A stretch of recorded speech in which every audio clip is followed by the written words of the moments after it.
Welcome, my friends. Today we are in Baku, a next airport which I'm showing you in this series, all airports all over the world. Today we are on Khalid Avdiyev Airport, international airport in Baku, Azerbaijan. The airport has two terminals. One is the old terminal. It's also strange. Terminal 2, which you see now, is the old terminal. And I will fly out from this terminal. On the right side there is a terminal 1, but basically it's terminal 2, the new terminal, which I don't understand why I'm leaving from this terminal, but nevertheless.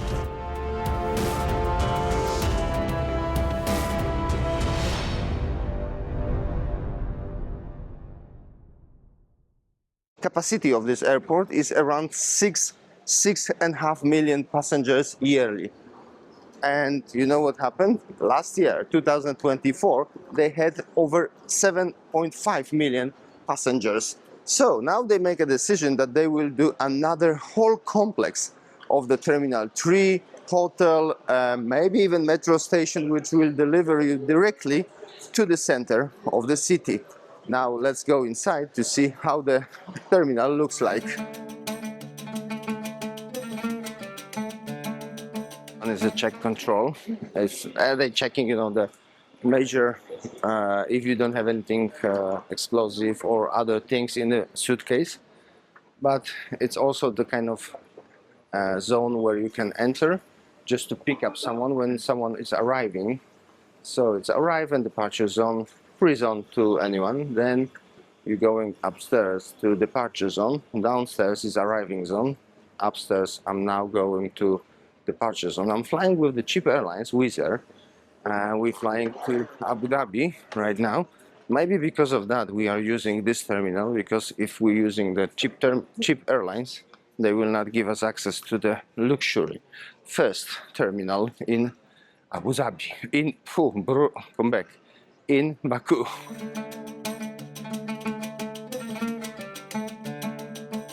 The airport is really small, especially this departure part, but if you have some currency from Azerbaijan, you have an exchange here. You have a very nice duty-free shop where you can buy the really good tea. So I bought the tea, and you have a VIP zone. You have a lounge. I just want to remind you that in the last airport in Vilnius there was not lounge, so there is a lounge. You can enter. I don't know what is the fee and how you can enter. I will check that soon, but you can eat, you can drink, toilets are very accessible, so it's not a problem for that. The man is screaming, I have no idea why. But also you can find the handmade pancakes. Now you see a lot of alcohol. What surprised me, because this is a Muslim country, but there is a lot of alcohol stores. And of course a waiting room. So this Terminal 2, basically the first terminal developed on this airport, is the smallest one, and on the beginning his capacity was around 1 million passengers. Then in 2013 or 12 they developed another terminal, which now has a name Terminal 1, and combined terminals the capacity is over 6.5 million, which means that last year they succeed 7.5 million. That's why there's some airlines are flying really late. For example, when we were flying to Baku a few days ago, we arrived to Baku at 2 a.m. That only proves that the crowd in Baku airport, doesn't matter which terminal, is really significant.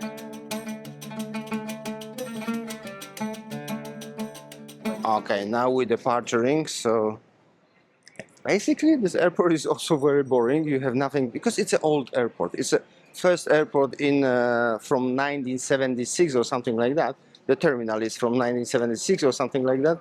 So it's really old, as you can see, but it's really clean and really nice. So for me, it's a nice terminal. I remember such a terminals from Poland back in the days, like 30 years ago in Wrocław or in Warsaw. There was a very similar terminals like this one. Now let's go to the plane, to our cheap airlines, and we'll see how the flight goes on. Yeah.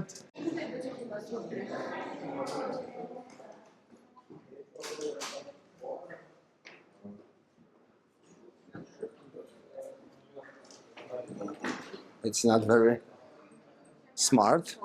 Now you have to go down with the 3 floors without the elevator, but we'll end up and we will wait for a bus now. So at least we have a nice view for the airport.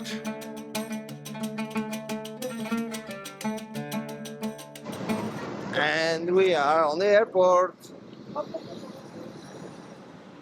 And behind me is a new terminal.